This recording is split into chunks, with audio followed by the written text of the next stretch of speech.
Hello, my friends, and welcome back to another episode of Strange Origins. Tonight, I want to deep dive into a subject that I didn't really realize I was passionate about until I started researching it for this podcast. That subject is that of hags. Hags are women who are oftentimes referred to as boogeymen, but who are honestly so much more than that. Usually portrayed as old women who are hunched over, with long gray hair falling onto woolen clothing, hags typify the poor, the elderly, and most importantly, the terrifying.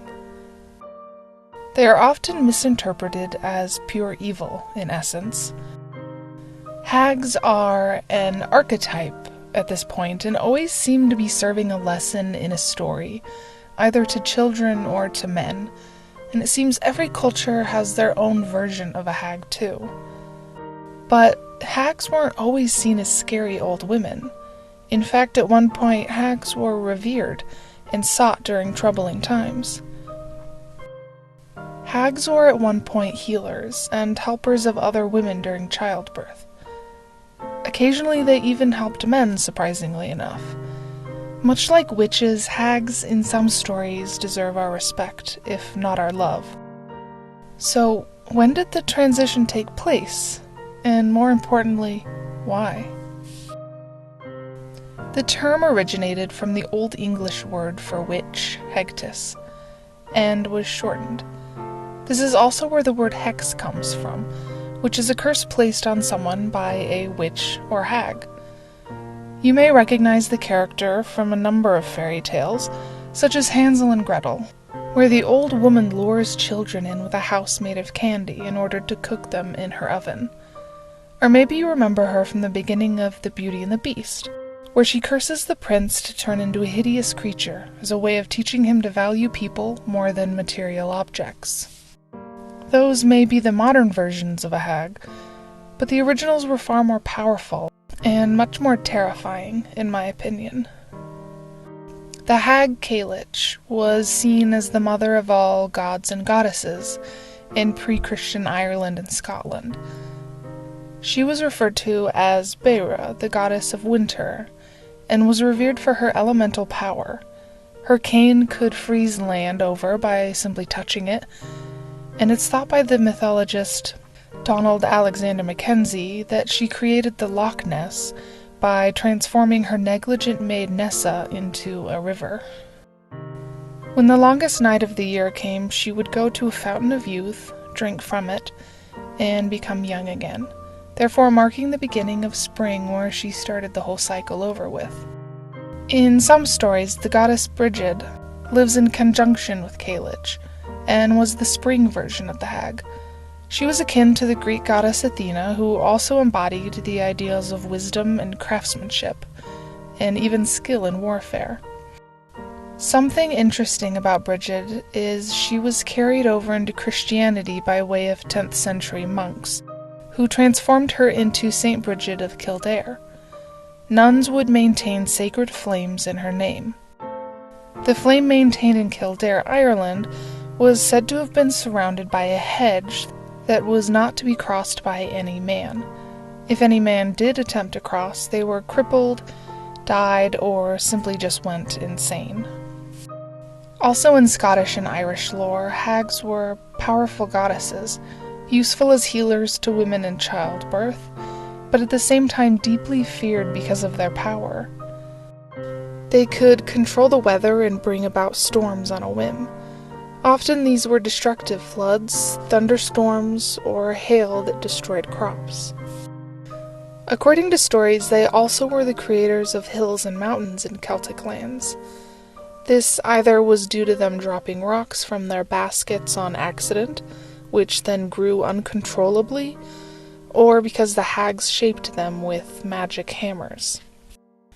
In Scotland and Ireland, the first farmer to finish their grain harvest made a corn dolly, representing the Cailleach from the last sheaf of their crop. The doll was then tossed into the field of a neighbor who wasn't yet done bringing in their grain for the year. The last farmer to finish had the responsibility to take in and care for the corn dolly until the next year, with the job of feeding and housing the hag all winter. Competition was fierce when it came to avoiding having to take care of the doll.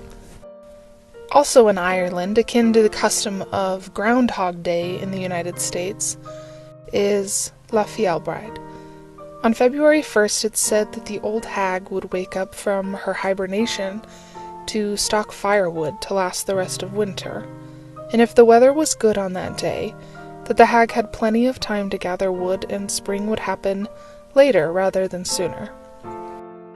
If the weather was stormy and cold, winter would end sooner.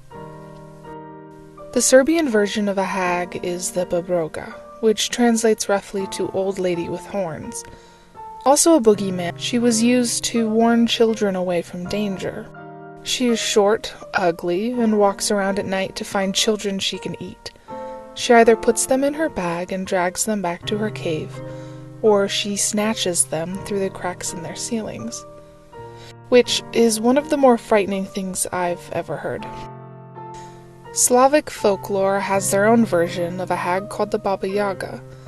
She also takes the form of a deformed, haggard-looking woman, and is famous for living in a hut in the woods that is supported by chicken legs. She either is helpful or seeks to hinder those that come across her. In one story, she helps a man find his missing bride, but in others, she is known for eating children. In Old Russian, Baba can mean something akin to a witch, or fortune teller, or even a midwife. The most famous Baba Yaga story, Vasilisa the Beautiful, seems to American audiences like a more gothic version of Cinderella. In this story, Vasilisa was a young woman who had lost her mother at a young age and whose father remarried an evil woman with 2 ugly daughters. With the help of a wooden doll her mother had given her on her deathbed, which she was instructed to give a little drink and food to every day, Vasilisa was able to survive the demands of her stepmother. In an attempt to get Vasilisa out of the way, as suitors only courted her as she was much more beautiful than her stepsisters, they sent her to the hut of Baba Yaga to get fire to light their candles. When she finally made it to the hut, she noticed that it was standing on 2 chicken legs, and that the fence was made out of human bones. When Baba Yaga found her, she made her promise that she would perform a number of chores in order to earn the fire, or face the punishment of being killed. When she performed as many of the tasks as she could and was too exhausted to continue, the doll that she fed a little every day told her to rest, and that she would finish the rest of the chores. When she was allowed to go home, Baba Yaga gave her a skull lantern full of burning coals. After arriving home, she found that the skull was too powerful to light anything, and even ended up burning her stepmother and sisters into ashes. So Vasilisa buried it so no one else could be hurt. Afterwards, she became a skilled cloth maker in the capital of Russia, and attracted the attention of the Tsar, who made her his wife. Something to note about this story is that Baba Yaga, instead of an evil old crone intent on destroying the lives of anyone who came across her, is instead true to her promises and represents more of a personification of fate. In the same fashion, the Japanese have the story of Yamauba, who is at times described as a beautiful young woman, and others as a, quote, monstrous crone, who has long white hair and a tattered kimono. In both descriptions, she has cannibalistic tendencies, as she steals away children to eat. She also has control over the weather, as she, quote, is the fairy of the mountains, which have been under her care since the world began. She decks them with snow in winter, with blossoms in spring. She has grown very old, wild white hair hangs down her shoulders. Her face is very thin." End quote.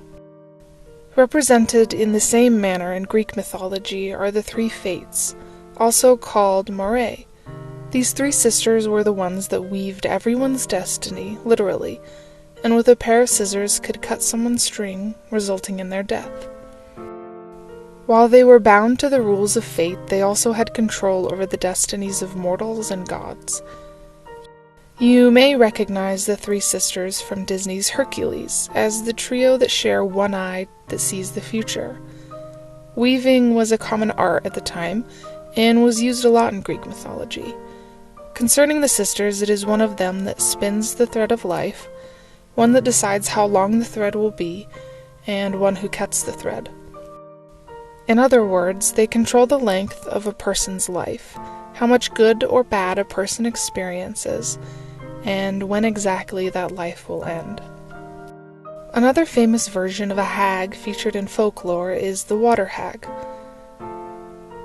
These have many different variations, including Peg Powler, the Grindylow, which you might recognize from Harry Potter, Jenny Greenteeth, and Nellie Longarms. These hags are known for dragging children or the elderly into water and drowning them, and either live at the bottom of the river or in the trees surrounding a body of water. Mythologists believe she was simply a way for parents to scare their children away from the danger of drowning, though the stories have evolved through the years to scare even adults away from the water's edge. She is said to have green skin, long mossy hair, and is bone thin. Akin to the siren, she can also lure people to the water's edge with her singing voice, and stares at them with her yellow eyes when she drowns them at the bottom of a lake or river. In Germany, the hag that doles out rewards and punishments goes by Frau Haule. In the Brothers Grimm version of the story of Frau Haule, she rewards a young woman who helps her with her housework, and punishes another who is too lazy to do any of the chores. Much like in the story of Baba Yaga. Because of the fact that the story correlates household chores with weather, in one case with the shaking out of feathers from pillows and blankets to make it snow on Earth, Frau Haule is considered by some to be a pre-Christian goddess, much like the Celtic Bura. It is even still customary in some parts of Germany when it is snowing to say that Frau Haule is making her bed. And lastly, in Romanian culture exists the Mama Pădurii, which translates to mean mother of the forest. Much like Baba Yaga, she lives in the woods in a hut, and is said to be an ugly and crazy old woman. While she is also known for cannibalistic tendencies, attempting at times to eat children, like the hag in Hansel and Gretel, she is usually a pretty neutral character, living only to help heal the forest and injured animals. Anyone that interferes with that is made crazy, or is scared off by Mama Pădurii. Being referred to as a hag was at one time considered a compliment. Before the Middle Ages, women had a more equal relationship with men, even having stronger laws protecting their inheritance than men did at the time. And growing old for a woman was an accomplishment. Older women were seen as wise, especially in regards to medicine and the art of healing. Communities needed them to survive, especially when childbirth could not be as monitored and controlled as it is now. While it may not be this way in the United States, it's common in different cultures that grandmothers and older women are far more appreciated and beloved by those that are younger than them. They are the ones that keep the family together, who pass on traditions, and are skilled with healing. Older women are essentially the backbone of a community in regards to family and customs. After the Middle Ages and the events of the plague occurred, those notions were thrown out, and women in charge of healing were blamed for everything that went wrong. As you probably know from my witches episode, women were held responsible for that which was devastating, but ultimately uncontrollable. People wanted someone to blame, so they went after those that they believed could have stopped what was happening. That's when hags transformed from revered older women those who had earned love and respect from communities, to dirty, spine-chilling witches who used their power to consume children in the dead of night. Hags were from then on associated with the idea of being barren, of that period in a woman's life when she no longer could provide children, and was in some parts of the world sadly deemed useless. Thereby they were also associated with land that was unable to grow crops and was fruitless. Still, though, there are at times the shining light of the original hag in modern stories, of the mother goddess who tended to earth. There are times when these women aren't simply just evil, but fair in their dealings. The powerful women that could bend nature to keep earth in cycle and heal the animals of the forest is still present, even through the misogynistic misrepresentation of them in recent history. In essence, the hag at times has represented that which cannot be tamed, and that which may not be beautiful at first glance. As a rule of thumb, though, it's best that when a hero encounters one, they accept and love without hesitation. Only when that acceptance happens can you see her true worth. Hags are not always alluring, but they are fair and just. And they are always, always powerful beyond what you can imagine. Thank you for joining me for this episode, and as always, everyone, stay safe out there, and remember to always keep it strange.